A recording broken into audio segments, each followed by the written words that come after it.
Have you ever experienced that? Have you ever felt that?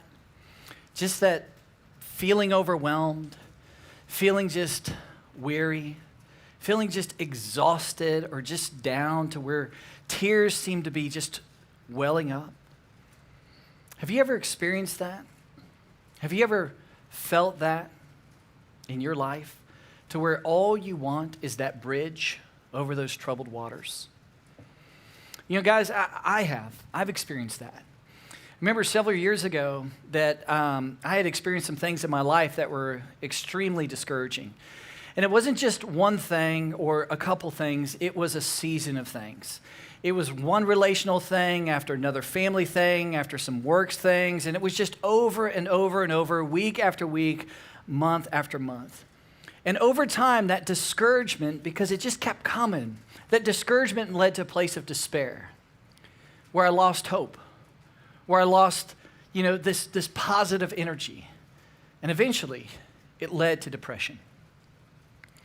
And I remember at that time having some feelings and thoughts along these lines that I would think to myself, I thought, I've got 5 great sons and they're amazing. And I had this thought that would say, I think they'll be fine. I think they'll be fine. I remember having the thought to think about, in my life I experienced some pretty cool things and, through professional golf and through North Point, met some incredible people. And I thought, I've had a pretty good life. I've had a pretty good life. And I remember thinking about you guys in North Point, and I thought, man, God's allowed us to have a pretty incredible impact, and God's going to allow us to have an impact long after I'm gone. And then I remember having the thought, I think it's time for me to go. I am exhausted. And I had lost my joy. I'd lost my hope. I remember one of my sons at that time asking me, Dad, why don't you laugh? Dad, why don't you laugh? And I looked at my son, and there was no way I could tell him the truth. I said, I laugh. But I was so far underwater. I felt so pressed down in life that I'd lost view of the surface. I'd lost hope to ever getting to the surface and taking air into my lungs and allowing the sun to hit my skin and feel the warmth of life. I'd lost all hope. And I was ready to check out. And at that time, if you were to ask me on the other side of me, you were to say, hey, Buck, how are you doing? How are things going in your life? You know what I would reply? I'm fine. I'm fine. And then as quickly as I could, I would move to deflection, the art of deflection. How about you? What's going on in your life? How's your family? How are things going on with your business? But this was a lie. This was a lie. I wasn't doing fine. I was depressed. And I was wrestling with depression. So my question is, have you ever experienced that? Have you ever felt that? Have you ever felt so pressed down and underwater that you've lost hope? See, guys, if the research is right, if the information and the studies are right, the reality is you will, or you will, or somebody that you love, somebody on the other side of you that you love the very most, they're going to go through it. Because according to the latest research, look at this, 30% of Americans are showing signs of clinical anxiety or depression amid the coronavirus pandemic. Going into COVID, depression was on the rise. But with COVID and the whole pandemic, everything has been exacerbated. Or how about this? The research goes on to say depression is the leading cause of disability in the world. You want to talk about why people can't go to work and people who really want to provide for their families, they just feel so debilitated, they can't even move forward, they can't get out of bed. It's depression. It's the number one. And then when it comes to men and women, this is interesting. Women are nearly twice as likely as men to have depression. So what we're talking about today, ladies, it's important that you lean in. And when it comes to students, college-age students, severe depression among college students rose from 9.4 to 21.1 from 2013 to 2018 and has only risen since then. And when it comes to our kids, my sons and your sons and daughters, look at this. The rate of moderate to severe depression rose from 23% to 41% from 2007 to 2018 and has only risen since. And guys, if we were ever to talk about something in this series, we're in part 3 of this series about mental health. If we were ever to talk about a subject, we must talk about depression. And guys, I want to be very upfront and honest with you. And I want to be upfront about two quick things. Number one is today I'm not going to patronize you. I'm really not. I'm not going to give you some quick fix and, hey, just, do these 2 things plus this is going to equal done with depression. You're going to be free and you're going to have hope and it's going to be awesome. If you've ever gone through depression, you know how patronizing that would be for me to do. I'm not going to do that. Depression is far too complex. And secondly, I want to be upfront with you about the fact that regardless of where you're at on the spectrum in terms of discouragement to despair to depression, what we're going to talk about today, I think, is going to be helpful for all of us. But I do need to be upfront that today I'm going to lead towards despair or depression. I'm going to speak to those of you who are either going through that or have been through that, or the person you love the very most is. And my hope today for those of you who perhaps there's some discouraging things in your life, but you would say, well, I'm not experiencing despair or depression, is my hope for you today as you walk out or as you're in your living room and you finish up and, after today's message, my hope is that you have more empathy. My hope is that you understand more about the people that you interact with who are going through depression and what is actually happening inside of them. That's my hope for today. So guys, when it comes to depression, I think it's really important to understand the root of this word. It actually comes from a Latin word, depressio. And it literally means to press down. It's like that illustration I gave you to where it's like being pressed underwater so far to where you can't see the surface, to where you actually lose hope to ever getting to the surface and allowing the air to fill your lungs and that kind of hope in life. That's depression. And depression isn't a few drops of like sadness or a few drops of grief or a few drops of tragedy. No, depression is much more like a storm system. We had a storm system come in over the last week that is unprecedented. And it's like that. Depression is like the storm system comes in on your life and it settles and it stalls. And it's not just for a week, but it's week after week after week after week, month after month, and it just pours. That's depression. And depression is so complex. It invades our life in so many different ways. For some, you would say, well, maybe depression is a result of a genetic story. That's your story because you saw depression in your father. And you saw depression in your grandfather. And now you look in the mirror and now you think about what's going on inside and the thoughts you have in your mind. And you're going, oh my gosh, I feel like I'm experiencing the very same things I saw my father. Or maybe for you, it came on the best day of your life. Because when your son was born, when your daughter was born, you would say, that was the best day of my life. But then postpartum depression set in. And now just feeding your son or daughter, or just taking care of the greatest joy in your life is extraordinarily difficult. Or maybe depression set in as a result of a tragedy or a traumatic event in your life that just cracked your soul.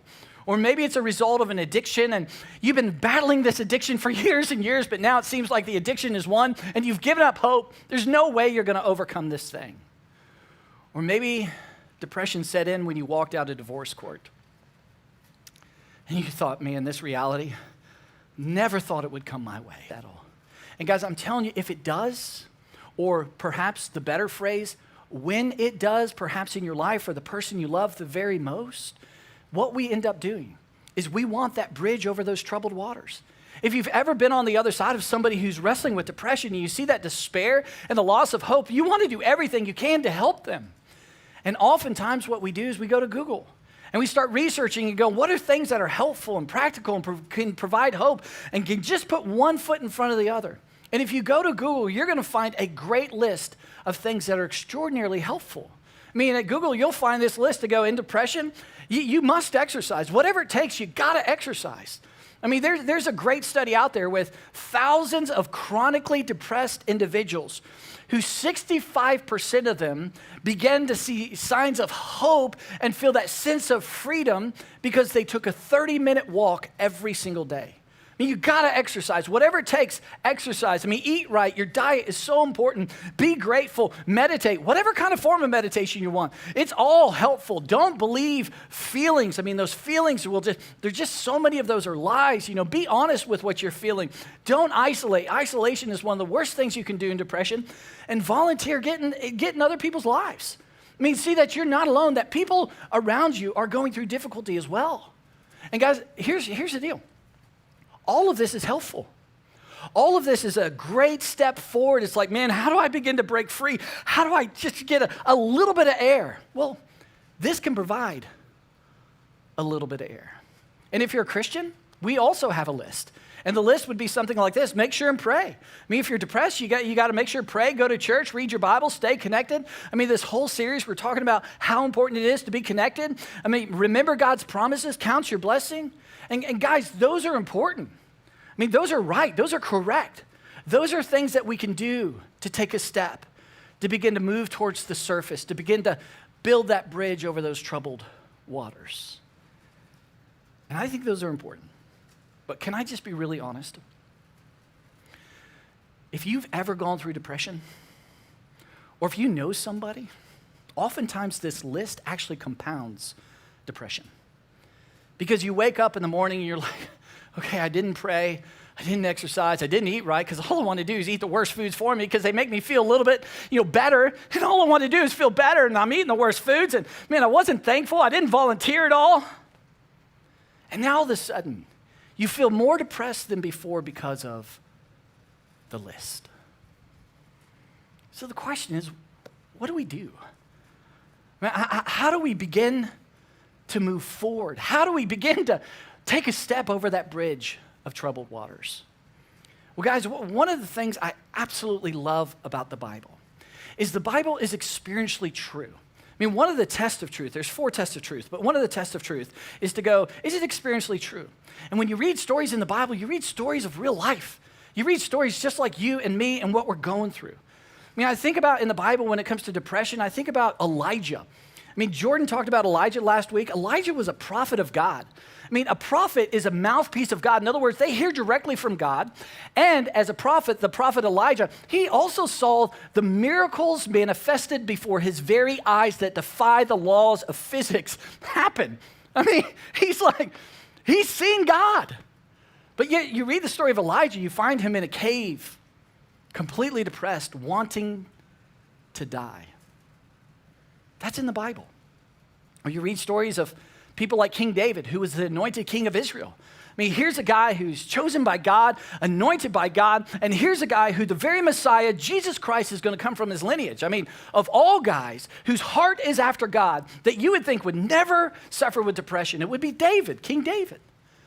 But King David wrote half the Psalms in the middle of the Bible, and that's like a journal to his thoughts, a journal to his emotions. You read his thoughts and emotions, and you're like, wow, that guy was depressed.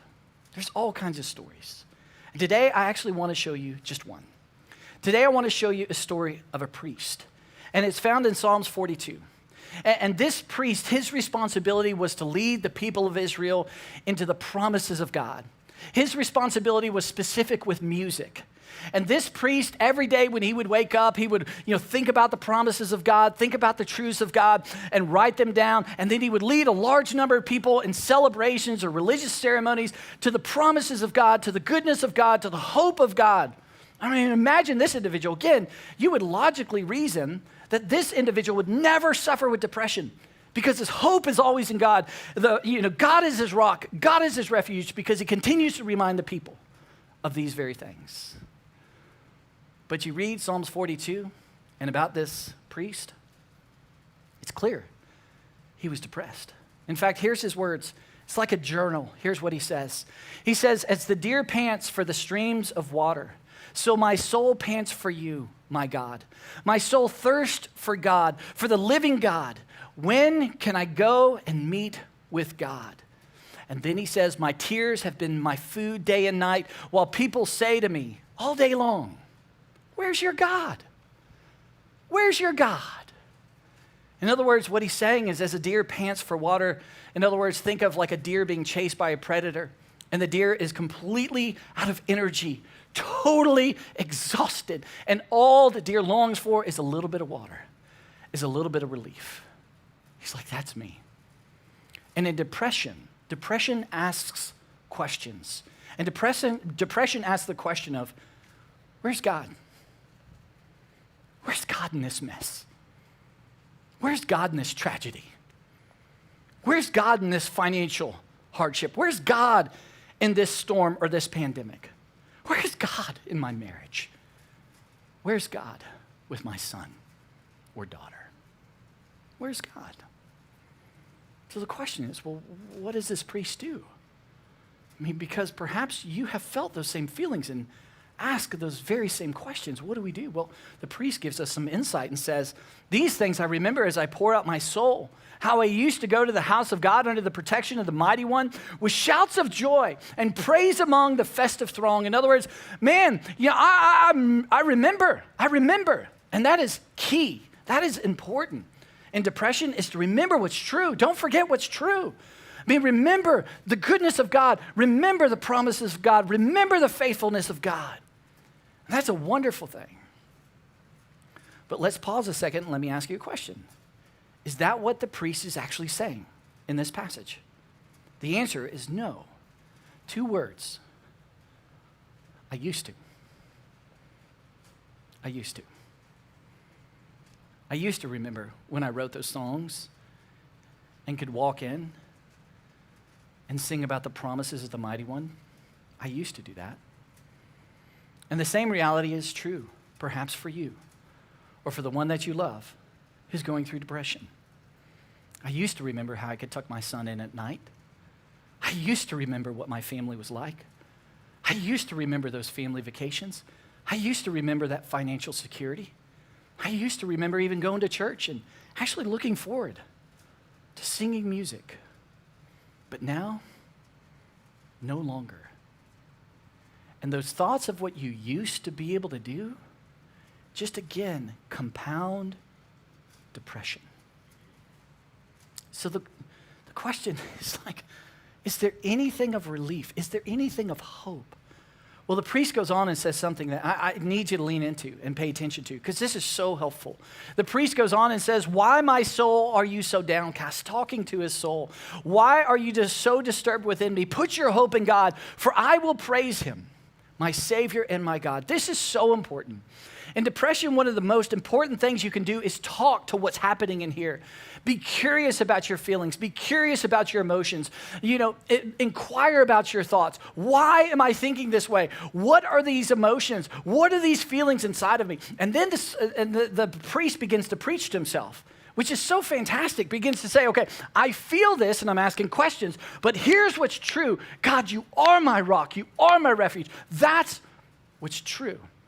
And guys, the reason this is so important to be curious about those feelings, be curious about the thoughts and the emotions, is because with depression, about 100 lies a minute invade your mind. I have felt it. I remember several years ago. I mean, it's like every single day, just thought after thought, feeling after feeling would come my way, and it would just sink me further and further and further. I remember a couple thoughts I had would be these, where I would think to myself, I would go, man, all you do is just hurt your sons. You can see the hurt in their life. You can see the result of your choices. All you do is hurt your children, Buck. I'd look at Jill and I'd be like, man, I'd see her struggling, and I would think it's all me.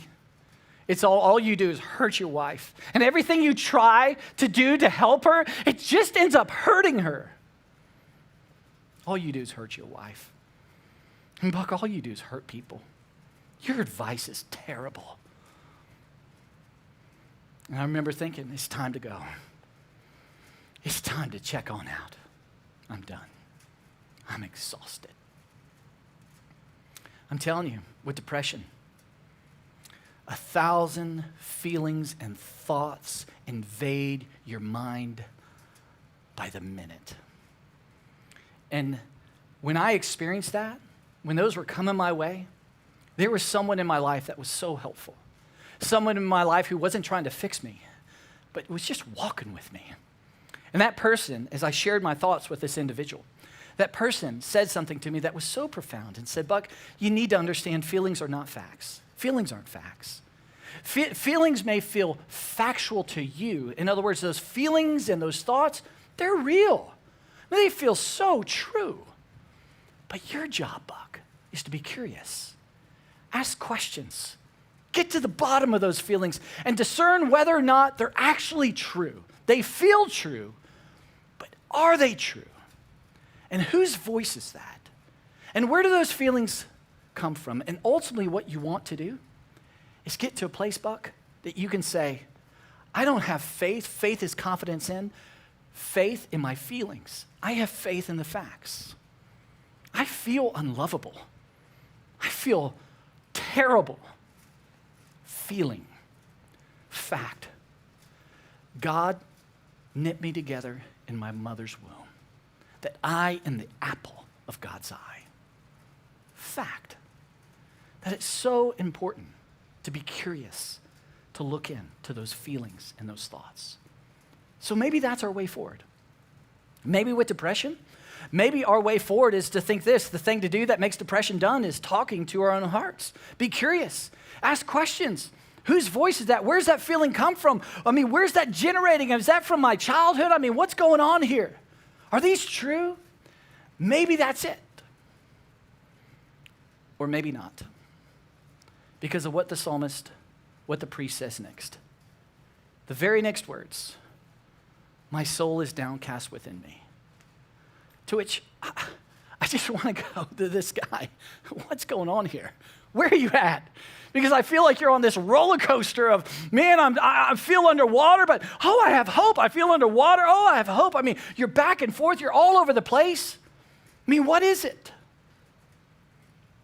And guys, maybe that's the point. In fact, I think that is the point. That depression is not some simple phrase, some simple formula. Just do this plus this is going to equal done with depression. It's simply not that simple. And I love that this is in the Bible.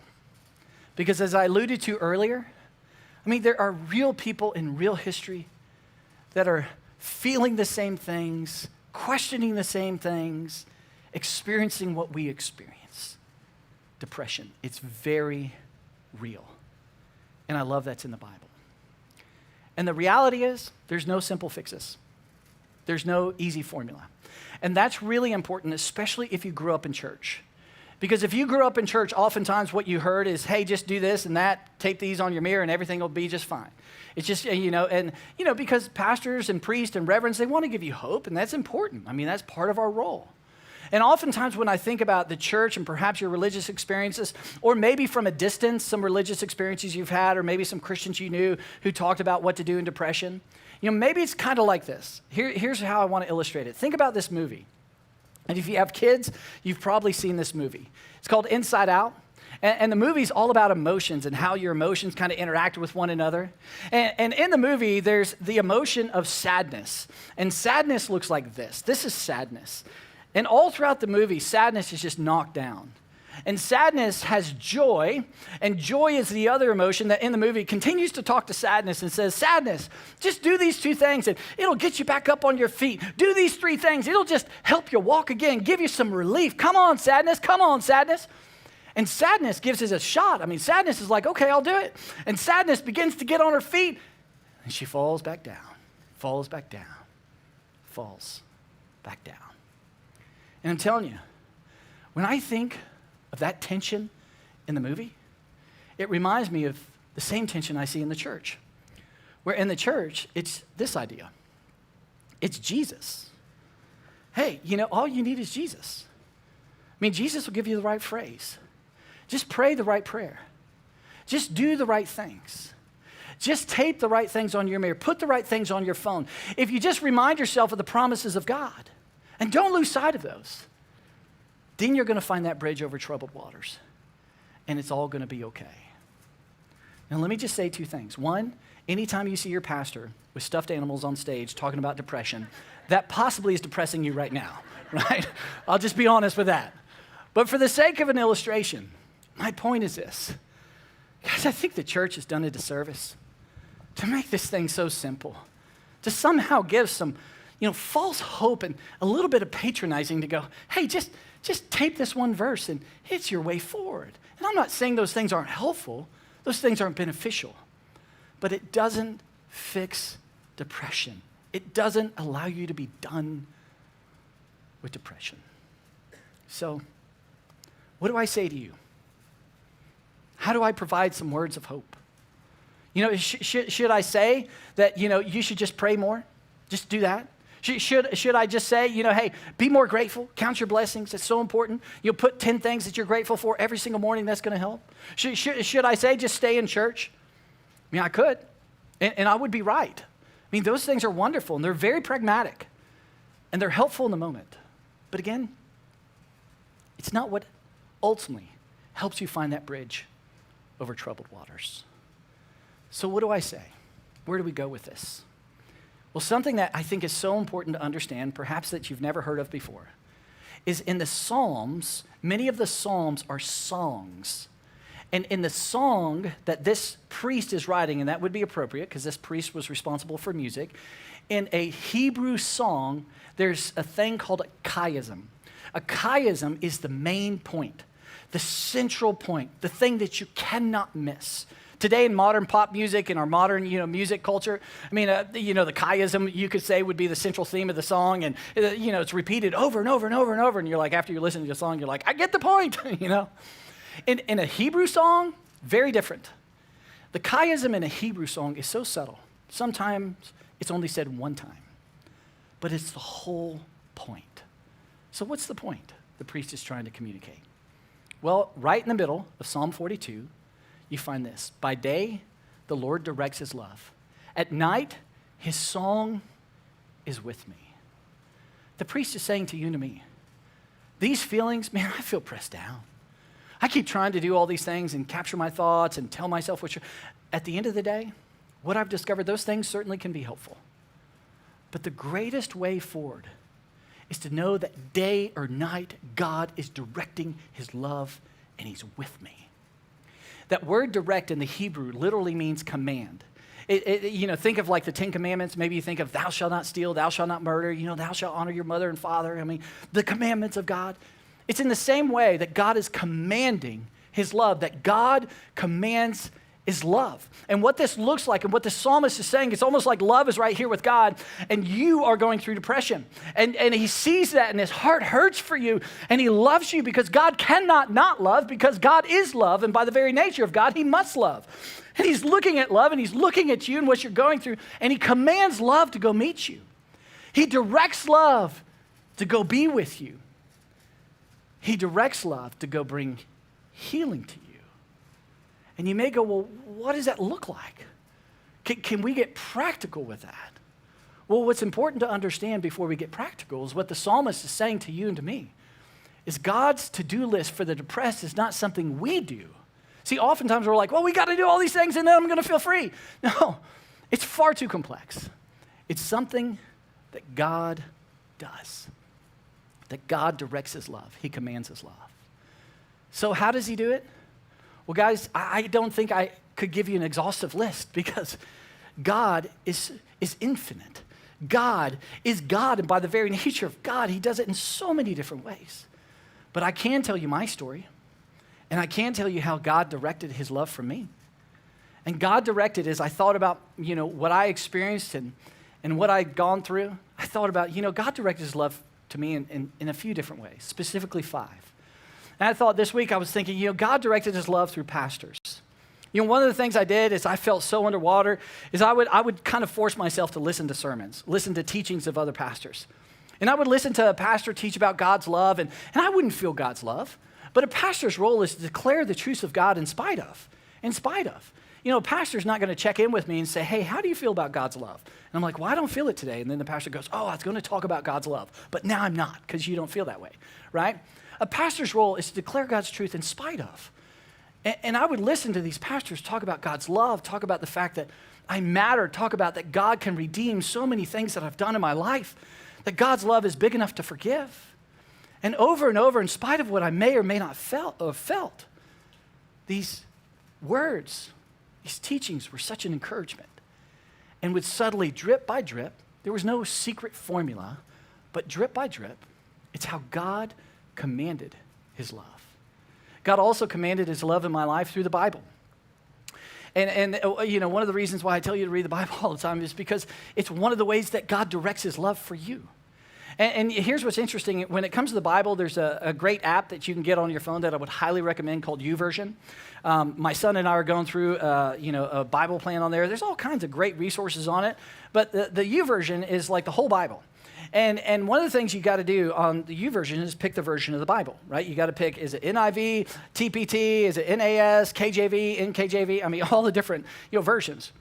But one thing I've never found is the RDV version, the really depressed version of the Bible that puts a question mark next to all of God's promises. For God so loved the world? Question mark? I don't know, maybe. For nothing can separate you from God's love? I don't know, maybe. That God is close to the brokenhearted? That God is your rock, your refuge? That God is your place of peace? I don't know. You just won't find it. You see, the Bible is full of God's promises. The Bible is full of declarations of God's truth for your life in all seasons of life. And one of the ways that God would encourage me and declare his love, direct his love, is through the Bible. And again, this is one of the reasons why I want to encourage you. And if the Bible's confusing, I get it. I mean, I've read it. There are lots of confusing things in it. And this is why, ask questions. But for goodness sake, it's so important to read. Another way that God directed his love was through other people. One of the things I share with you from time to time, and maybe it bothers you, maybe it doesn't, but I share with you about my counselor. And I talk quite a bit about counseling. Now, before I got in counseling, if you and I were talking and we were just shooting the bull, and I said, hey, when it comes, if you were to say, Buck, what do you think about counseling? I would say, I think it's for the weak. I think it's for the unintelligent. I think it's for people who can't pull themselves up by their bootstraps. I think it's for people who don't work hard. I think it's for the lazy. Man, I'm telling you, if you work hard enough, if you can, outsmart it, if you can outread it, if you can outthink it, you can figure it out. Come on. You can do this. That's what I would say to you. Until I couldn't say that any longer. And then I decided to engage with other people and engage with a counselor. And this individual was somebody who walked alongside of me. This individual was somebody who again, didn't try to fix me, just listened to me and actually helped me process a lot of my feelings and a lot of my thoughts and taught me what I shared with you to say, whose voice is that? Who's telling you that? Where did that feeling come from? And began to teach me so many things about my childhood and so many things about my father and so many things about my mother. And so oftentimes how I want to honor instead of be honest with my family of origin. I so want to honor them that I won't be honest about the realities of what happened in my life that now I'm passing on to my sons. So many things I discovered. But ultimately, that God directed his love through other people. And I promise you, there are people who've sent you a text. There are people who want to meet with you. There are people who said, hey, let's go have lunch. There are people who want to bring you a meal. And everything in us wants to isolate. But in depression, one of the ways that God directs his love is through other people. That God also directed his love through doctors. And can I just say one thing about doctors, and I honestly don't get this, and maybe that's my fault. But in Christianity and religion, oftentimes there's this weird, confusing thing to say, it's either depression or faith. Depression or faith. And just if you have more faith, then this is going to go away. It'll take care of itself. And every time I hear that, I think that's absolutely absurd. Because that's like me going to my father who has diabetes and saying, hey, Dad, today you need to pick faith or insulin. Well, you got to pick. That's like me going to my son, Jonathan, who broke his wrist just a few months ago and saying, hey, Jonathan, it's either faith or cast. You got to pick. And the next day when he walks in with a cast, I'm like, oh, there's my son. You have a little faith, It's so absurd to think that. God has given us incredible medical advancements and all kinds of incredible medicine to fix arms and to fix all kinds of things that are going on in here. And to also help address things that are going on in here. And can I just say this? That there is nothing weak about your faith. If you wake up in the morning and go to your bathroom and there's medicine in your cabinet, there is nothing weak about your faith. One of the ways God directs his love is through doctors. And last of all, again, this is not exhaustive, but most importantly, through Jesus. I'll end with this. You know, one of the things that is so unique and distinct about Christianity over all other world religions is only in Christianity does God come to us. In all other world religions, we come to God. We must do a lot of things to get the peace. We must do a lot of things to get our heads above water. If we do these things, the 5 noble truths, the 5 pillars, whatever it may be, then we can get and experience that peace. Only in Christianity does God so love the world that he made the first move, came in to be with you, to be with me. Jesus, it says that he mourns with those who mourn. He grieves with those who grieves. Jesus experienced so many things that we experience in life so he could empathize. And he could say, me too. Jesus is the one who truly give us rest and a peace that transcends all understanding. That Jesus is close to the brokenhearted. That Jesus truly is a rock and a refuge.